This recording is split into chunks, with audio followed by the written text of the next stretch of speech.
All right. That gets you in the mood? Let that be a lesson to her. If she doesn't do it right next time, we'll do that again. I feel like this is the way human speech is heard by Tony Khan in his head. These kind of sounds. The Peanuts parents. That's right. Only if it's not complimentary. He hears the compliments just fine. Well, we are in the future. We will or will not have some compliments here in this segment. We're talking about AEW Dynamite's ratings for June 12th, 2024 on TBS, 8 to 10:06 p.m. Jim, overall, you always say it a different way. Jim, the overall number on average. On average. 681,000 viewers. Oh, say again, I had no previous knowledge of these numbers, and that ain't a good number. And that's way down from last week. According to WrestleNomics, it is the lowest overall number since May 15th. And it is the lowest in the key demo, that's males 18 to 49, since June 24th, 2020. Ooh, well, they can't say we didn't warn them. What do you expect when you're putting on shows with nobodies doing stupid shit? And the WWE's drawing audiences by putting on stars doing boring shit. But you can't draw any kind of a number putting on nobodies doing stupid shit. Because nobody cares about nobody. Nobody cares for me. Nobody. I ain't got nobodies. That's what Tony's singing. Nobody's in my building, in the arena, in those chairs. Oh, yeah. What's the quarter hours? I was taking a sip of coffee. Hold on, we'll go to the quarter hours here, Jim. And before we get there, just for the record, the NBA Finals are on broadcast TV. Here are the numbers the last 4 years. Well, I was about to say, because they keep saying that, well, they're against the NBA Finals. They do these things every year. All of these things that they're against, they do them every year, do they not? And again, these numbers, that is true. And again, these numbers are going around. We have not fact-checked them ourselves, but we'll put them out there. No one else is saying they're wrong. I'm looking frivolous. Well, nobody's yelling about them. In 2021, 1,025,000 viewers. Ooh, okay. In 2022, 939,000 viewers. Okay, this is against the NBA Finals. That's right. In 2023, 903,000 viewers. Okay. 2024, 681,000 viewers. Okay. Well, it was dropping, but not precipitously. They only lost about 122,000 from year 1 to year 3, and then they've lost from year 3 to year 4, 222,000 people. Ooh, must have been a good game. Well, let's go to the quarter hours, Jim. These were compiled by WrestleNomics. Quarter 1, 8 to 8:15 p.m. The Swerve Strickland confrontation with the Elite. Swerve Strickland's confrontation with the Elite and Christopher Daniels' promo. Dustin Rhodes versus Jack Perry with picture-in-picture. 785,000 viewers. Wow, okay, they didn't get their big bang, big bump. No, and no one chose them over the game at all, it appears. We go to quarter 2, 8:15, 8:30 p.m. Continuation of Dustin versus Perry. Orange Cassidy, Mark Briscoe, backstage promo. Roosh versus Dion Russman. And the post-match with MJF, 702,000 viewers. Ooh, so they started low, and then they still had a big 83,000 person drop from quarter 1 to quarter 2. But it seems like with the average, the good news is at least they can't just fall off a cliff because they're already halfway down. Well, here's another question. So 2 weeks ago, after the pay-per-view, MJF was not on the show and people expected him to be. Right. And then last week they announced him and he was there. He was unannounced, right? They didn't announce he was going to be on this episode, did they? No, I don't think. He came out. He wasn't in a match. He wasn't in a scheduled interview. He came out in a fit of consternation over what old Rush Boy had done to the job guy. A surprise appearance in Des Moines to confront Roosh. Quarter 3, 8:38, 45. God damn, when you put it that way. Quarter 3. Is that even worth the fucking plane ticket? 8:30 to 8:45 p.m. An ad break. Roderick Strong. Is this the match? Yeah. Roderick Strong, Takeshita. I can't speak. Roderick Strong, Takeshita, and Kyle Fletcher versus Kyle O'Reilly, Mark Briscoe, and Orange Cassidy. Jesus Christ. 687,000 viewers. And the only surprise is it didn't lose any more than that. What? Well, the match continued into the next quarter 4, 8:45 to 9 p.m. And then the post-match with Trent Beretta, Chris Statlander, Stokely Hathaway, and Willow Nightingale. Oh, good Lord. An ad break, and Ray Phoenix's backstage angle. He did an angle? He did an angle? I don't remember. 699,000 viewers. Oh, so they got 12,000 back. Some people must have been out of their cars wouldn't start. I don't know. All right, go ahead. 9 o'clock hour. The big 9 o'clock hour. A Shingo Takagi video. Oh. Christopher Daniels' backstage promo. Hey guys, I'm back. That's what you want your commissioner to say. Yeah, remember we were just talking about, I didn't even think about old Shingo Takagi. Yeah, I didn't think about him because I zipped through that. And then the 9 o'clock hour is this guy, followed by Chris Daniels backstage, followed by more Gaga with nobody. By Hook and Samoa Joe versus the Premier Athletes, followed by the beginning of Mercedes Moné versus Zeusis with picture-in-picture. 692,000 viewers. Wow, they dropped. But again, not precipitously. There's not that much further to go, but I'm amazed that people hung on through that. That is one of the most amazing, here's what we're going to put on the show at 9 o'clock displays ever. A Takagi video into Christopher Daniels, into Joe and Hook backstage. We go to quarter 6, 9:15 to 9:30 p.m. The continuation of Mercedes Moné versus Zeusis. I can't even say. They had to come back for Zeuxi. Mina Shirakawa and Mariah May's video. I still say more people know who Mitsu Arakawa is than know who Mina Shirakawa is. Tony Storm's black and white promo with Mariah May. And then if you needed something to get people to leave quickly, well, we'll see what happens. The Chris Jericho, Big Bill, Brian Keith private party episode of TV Time with the learning tree at the end of the segment here, or end of the quarter. 671,000 viewers. There went another 21,000. What happens when Chris Jericho appears on the screen? People run. So, well, but the question is, did they come back or did they run for good? We go now to quarter 7, 9:30 to 9:45 p.m. Jon Moxley and Tetsuya Naito's video, an ad break, the Bullet Club Gold backstage promo, Nick Comoroto versus Daniel Garcia, Will Ospreay's backstage promo, an ad break, and PAC's promo.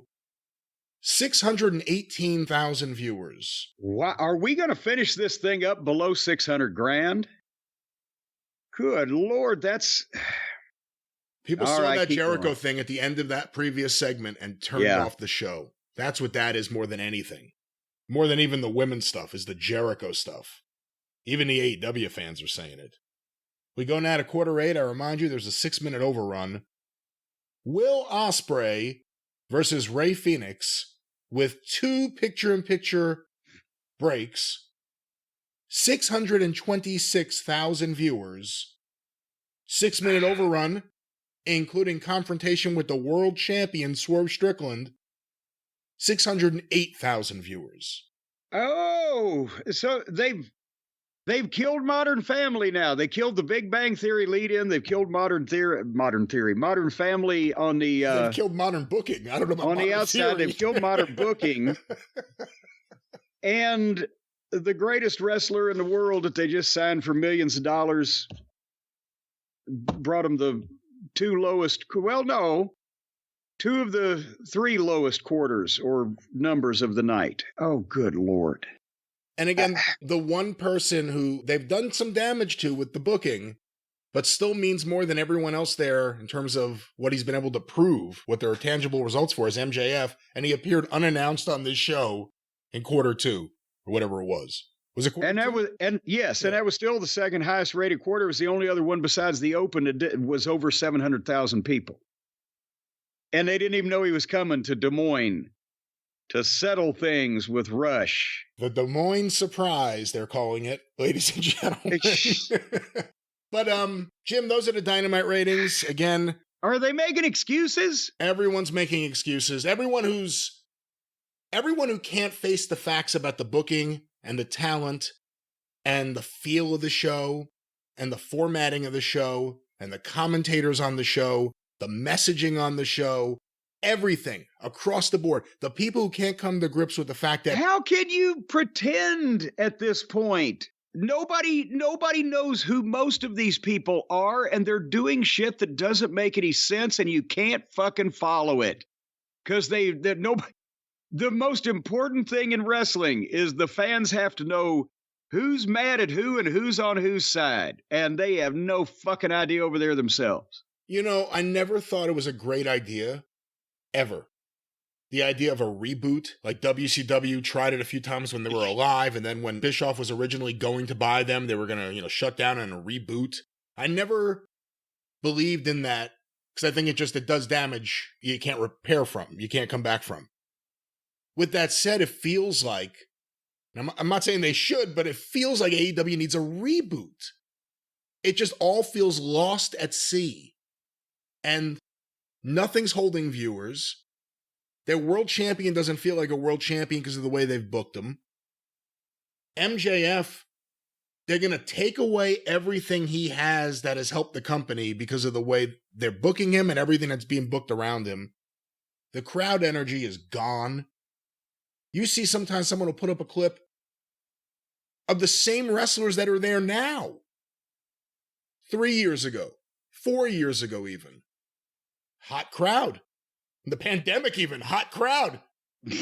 They had people... and that was from a fever. They had people really into stuff. Now everything is like Broadway boxing on Madison Square Garden. It's dark.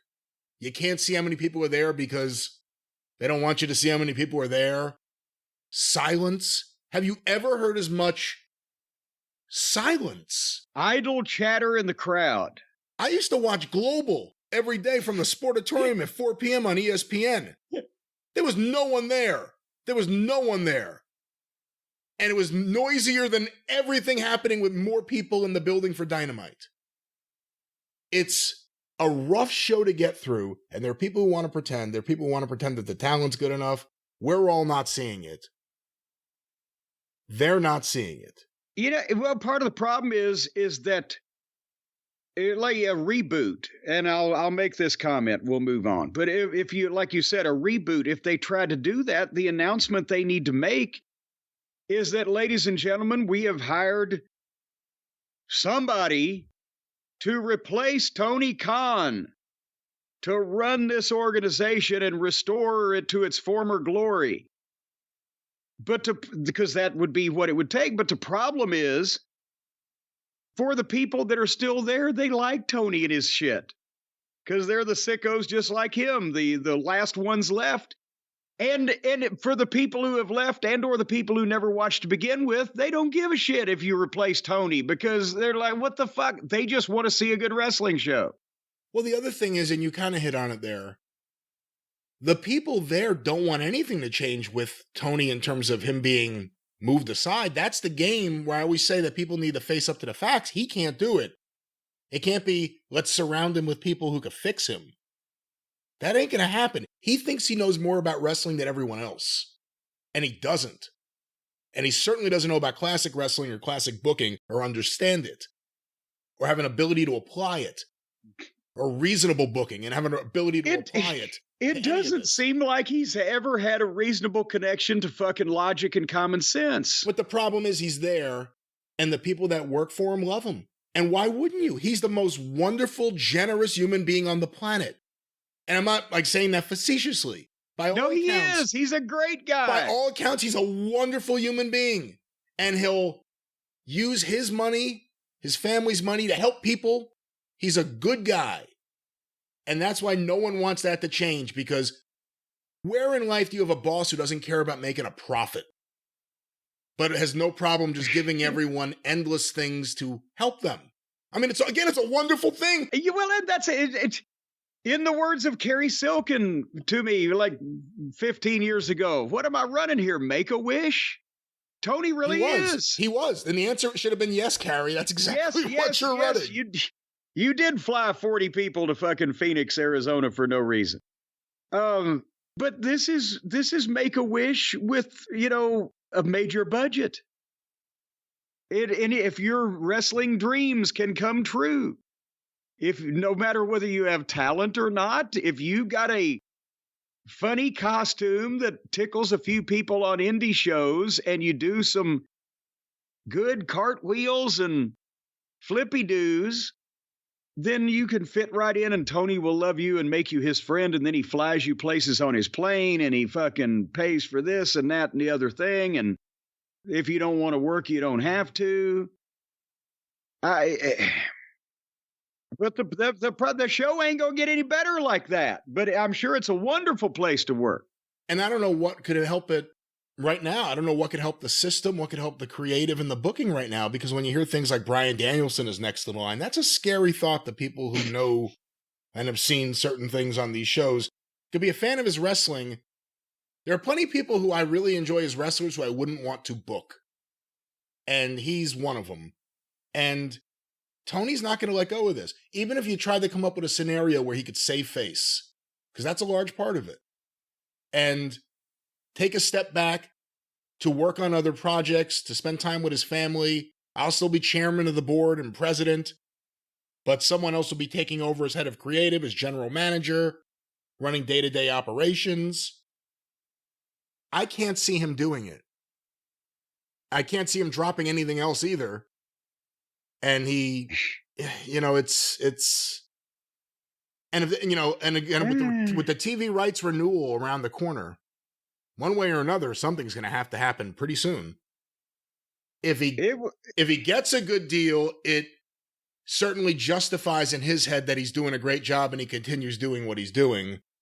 If he doesn't get a great deal, he'll spin it as being a positive.